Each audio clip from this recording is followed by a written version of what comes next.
Sitharaman serial ஜனவரி 9 நாளைக்கான எபிசோடில் என்ன நடக்கலாம் அப்படிங்கிறத ரிவ்யூவாக பார்க்கலாங்க. ராம் சீதா 2 பேரும் உட்காந்து பேசிகிட்டு இருக்காங்க. சீதா, எப்பவும் நீ கும்பிடுறாமன் உனக்கு துணையாக இருக்கும், நீ எதுக்கும் கவலைப்படாதுங்கிறாங்க ராம். எப்பவும் முத்தாரமன் என் கூடவே இருப்பா, எனக்கு முத்தாரமனை ரொம்ப பிடிக்கும் பாஸ் அப்படின்னு சீதா சொல்லவும் ராம் சிரிக்கிறாங்க. என்ன பாஸ், அப்போது என்ன பிடிக்காதான்னு கேட்டு தானே சிரிக்கிறீங்க அப்படின்னு சீதா கேட்கவும் திரும்பவும் ராம் சிரிக்கிறாங்க. பாஸ், இந்த உலகத்துலேயே எனக்கு ரொம்ப பிடிச்சது உங்களை தான் பாஸ், அதுக்கப்புறம் தான் எல்லாமே. இதை நான் சொன்னால் கண்டிப்பாக முத்தாரமன் கோச்சிக்க மாட்டா, அவள் நல்லவ பாஸ், என்னோட ஃப்ரெண்டு. தேங்க்ஸ் பாஸ், உடனே கிளம்பி வந்ததுக்கு ரொம்ப ரொம்ப தேங்க்ஸ் பாஸ் அப்படின்னு சீதா சொல்லும். சீதா, நீ தானே என்கிட்ட தேங்க்ஸ் சொல்லக்கூடாதுன்னு சொல்லியிருக்க, இப்போ இத்தனை தடவை நீ தேங்க்ஸ் சொல்கிற அப்படின்னு கேட்கவும், அது சொல்லணும் போல இருந்துச்சு, அதனால தான் சொல்லிட்டேன் பாஸ், ஆனால் வாபஸ் எல்லாம் வாங்க மாட்டேன் பாஸ் அப்படின்னு சொல்லிட்டு 2 பேரும் சிரிக்கிறாங்க. பாஸ், இப்படி சிரித்து ரொம்ப நாள் ஆச்சு பாஸ், ஆனால் நம்ம குழந்தைக்கு ஒன்றுனா என்னால் தாங்க முடியாது, நான் காலியாக மாறிடுவேன். அதுக்கு காரணமான யாரையும் நான் சும்மாவே விட மாட்டேன், யார் என்ன நினச்சாலும் நான் விடவே மாட்டேன், அவங்க எவ்வளோ பெரிய ஆளாக இருந்தாலும் விட மாட்டேன். நம்ம குழந்தைக்கு ஒன்றுனா, நம்ம குழந்தைய அழிக்க நினச்சாங்கன்னா நான் காலியாக மாறிடுவேன் பாஸ் அப்படின்னு சீதா சொல்லவும் ராம் பயங்கரமாக சிரிக்கிறாங்க. என்ன பாஸ் இப்படி சிரிக்கிறீங்க அப்படின்னு கேட்க, ஏன் உங்களுக்கு காளியை பிடிக்காதா அப்படின்னு கேட்கவும், இல்லை எனக்கு காளியை பிடிக்கும், ஆனால் நான் உன்னை முதல்ல பார்த்ததே காளி வேஷத்தில் தானே அப்படின்னு சொல்ல, ஆமாம் பாஸ், காளி வேஷத்தில் நான் உங்களுக்கு குச்சி ஐஸெல்லாம் கொடுத்தேன் பாஸ். ஆமாம், அப்போ வச்ச ஐஸ் இப்போ வரைக்கும் குளிருதுங்கிறாங்க ராம். அதுக்கப்புறம் 2 பேரும் சிரிச்சிட்டு இருக்காங்க. உடனே சீதா டக்குன்னு முழிச்சு பார்க்குறாங்க. அது கனவாக இருக்கவும் பாஸ்ன்னு தேடுறாங்க. இது கனவு தான், கனவாக இருந்தாலும் ஏன் பாஸ் தானே, கனவுல வந்தாலும் நட்சத்திரத்தில் வந்தாலும் எனக்கு சந்தோஷம்தான் அப்படின்னு சொல்லிக்கிட்டே முத்தாரம்மன் ஃபோட்டோவை பார்த்து அப்படியே சாமி கும்பிட்றாங்க.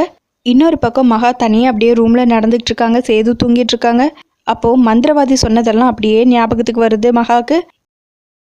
இந்த மையை மட்டும் வச்சுக்கிட்டா ராத்திரியில் வினோதமாக சத்தம் போட்டுட்டு வீட்டை விட்டு ஓடிடுவாங்க அப்படின்னு சொன்னதும், அதே மாதிரி வாட்ச்மேன் மையை வச்சுக்கிட்டு வீட்டில இருந்து கத்திக்கிட்டே வெளியே ஓடினது, ஒரு மாதிரி பேசினது, இதெல்லாம் யோசிச்சு பார்க்குறாங்க மகா.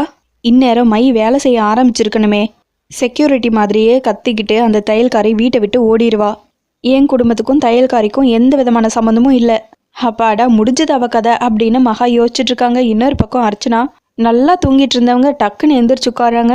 சீதா சத்தம் போட்டுக்கிட்டே ஓடுவா, பேய் மாதிரி ஓடுவா அப்படின்னு யோசிச்சு சிரிச்சிட்டு இருக்காங்க மகா.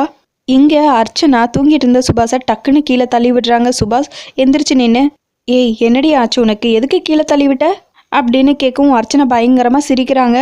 தலையெல்லாம் விரிச்சு போட்டு சிரிச்சுக்கிட்டே இருக்காங்க. யாருடா நீ, எதுக்கு என் பக்கத்தில் படுத்துட்டு இருக்க, என்ன தைரியம் இருக்கும் உனக்கு அப்படின்னு கேட்கும். ஏய், நல்லா தூங்கிட்டு இருந்தவனை கீழே தள்ளி விட்டுட்டு இப்போ என்ன ட்ராமா பண்ணிட்டு இருக்கியா, உன் முகத்தை பார்த்தாலே பயமா இருக்குடி, லைட் ஆஃப் பண்ணிருவா அப்படின்னு கேட்கவும், டே யார்டா நீ, நான் இது வரைக்கும் உன்னை பார்த்ததே இல்லையே, யார் நீ அப்படின்னு அர்ச்சனா கேட்கவும், ஏய் என்னடி இது ஒரு மாதிரியா பேசுற, எனக்கு ரொம்ப பயமா இருக்கு, கனவு ஏதாவது கண்டியா, நான் வேணா தண்ணி கொண்டு வரட்டுமா, குடிச்சிட்டு படுத்துக்கிறியா அப்படின்னு சுபாஷ் கேட்கவும் திரும்பவும் அர்ச்சனா சிரிக்கிறாங்க. என்ன தண்ணி குடிக்கவா, உன் ரத்தத்தையே குடிக்க போறேன், அப்படியே உன் கழுத்தை கடிச்சு ரத்தத்தை குடிச்சு எலும்பும் தோலுமோ உன்னை தூக்கி வீச போறேன் அப்படின்னு அர்ச்சனா சொல்ல, ஏய் என்னடி நீ இப்படியெல்லாம் பேசிட்டு இருக்க, ரத்தத்தையெல்லாம் குடிப்பியா அப்படின்னு கேட்கவும், ஆமா அந்த வாசனை எனக்கு ரொம்ப பிடிக்கும், வா நான் உன் ரத்தத்தை குடிக்கவா, வா அதை குடிச்சு என் பசி ஆத்திக்கிற, வா வா அப்படின்னு சொல்லிட்டு சுபாஷை துரத்திட்டே போறாங்க அர்ச்சனா. அதுக்குள்ள மகா இவங்கள பாத்துறாங்க. அர்ச்சனாக்கான்னு சத்தம் போட்டுட்டே மகாவும் வெளியே போறாங்க. அந்த சவுண்டு கேட்டு சேதுவும் எந்திரிச்சிடறாங்க. சுபாஷ் கீழே ஹாலில் போய் ஒளிஞ்சுக்கிறாங்க ஒரு இடத்துல. மகா கீழே போய் அர்ச்சனாக்கா அப்படின்னு தடவும், ஏய் யாரு நீ, யாரு, மொத்த பேரையும் அழிச்சிருவேன், நான் அழிக்க பிறந்தவ அப்படின்னு சொல்லிட்டு அர்ச்சனா பயங்கரமா கத்துறாங்க.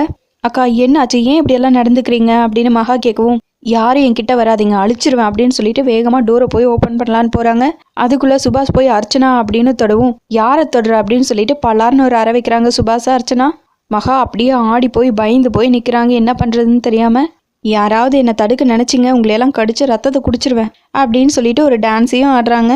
செக்யூரிட்டியும் இப்படி தான் கத்திட்டு டான்ஸ் ஆடிட்டு போனாரு, அதே மாதிரி தான் அர்ச்சனாவும் டான்ஸ் ஆடிட்டு இருக்கா அப்படின்னு துரை சொல்ல, சீதாக்கு கொடுத்த மாதிரி எப்படி அர்ச்சனாக்காவுக்கு மாறி வந்துச்சு அப்படின்னு மகா யோசிச்சுட்டு இருக்காங்க. இவளுக்கு என்னாச்சு, பைத்தியம் மாதிரி நடந்துட்டு இருக்கா அப்படின்னு சேது சொல்லவும், யாரை பார்த்து பைத்தியங்கிற அப்படின்னு சொல்லிட்டு திரும்பவும் டான்ஸ் ஆடிட்டு நடந்துட்டு இருக்காங்க.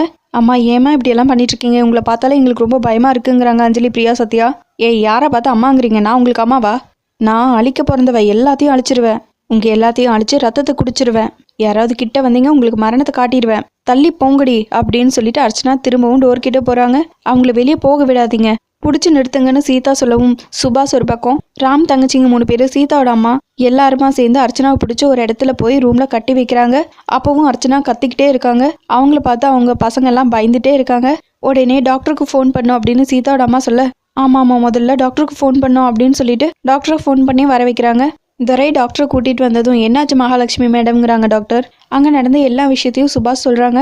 அதை கேட்டுட்டு டாக்டரும் சரி அவங்கள கூட்டிகிட்டு வாங்கங்கிறாங்க. அவங்க இங்கே வர்ற கண்டிஷன்ல எல்லாம் இல்லை, நீங்கள் தான் அங்கே போகணும் அப்படின்னு சீதா சொல்ல டாக்டர் அந்த ரூமுக்கு போய் பார்க்குறாங்க.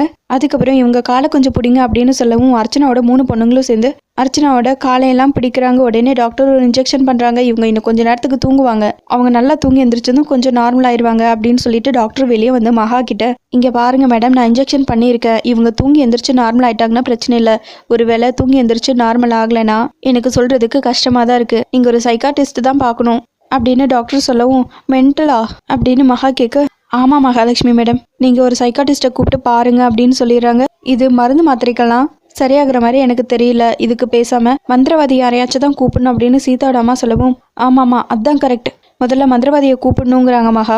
கொஞ்ச நேரத்துலேயே அந்த மை கொடுத்த மந்திரவாதியே வந்துடுறாங்க வீட்டுக்கு.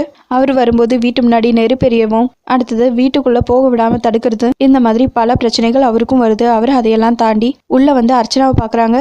மகா மெதுவாக அவர்கிட்ட நீங்கள் கொடுத்த மையால தான் அர்ச்சனாக்காக்கு இப்படி ஒரு நிலைமை, இது எப்படியாவது சரி பண்ணிடுங்க அப்படின்னு மகா சொல்லவும் மந்திரவாதி அப்படியே யோசிச்சு பார்க்குறாங்க. சீதா தவறவிட்ட மை கரெக்டாக அர்ச்சனா கால்கடியில் போய் விழுந்து அர்ச்சனா அதை எடுத்து யூஸ் பண்ணதெல்லாம் அவருக்கு தெரிய வருது. அதை புரிஞ்சுக்கிட்டு அவரும் இது எல்லாமே அந்த மையால தான் வந்தது, அது எங்கே இருக்குன்னு முதல்ல கண்டுபிடிக்கணும் அப்படின்னு சொல்லிட்டு வெளியே வராரு. ஒவ்வொரு ரூம்க்கா போய் செக் பண்ணுறாரு. இங்கே மகா ரொம்பவே பயந்துக்கிட்டே இருக்காங்க.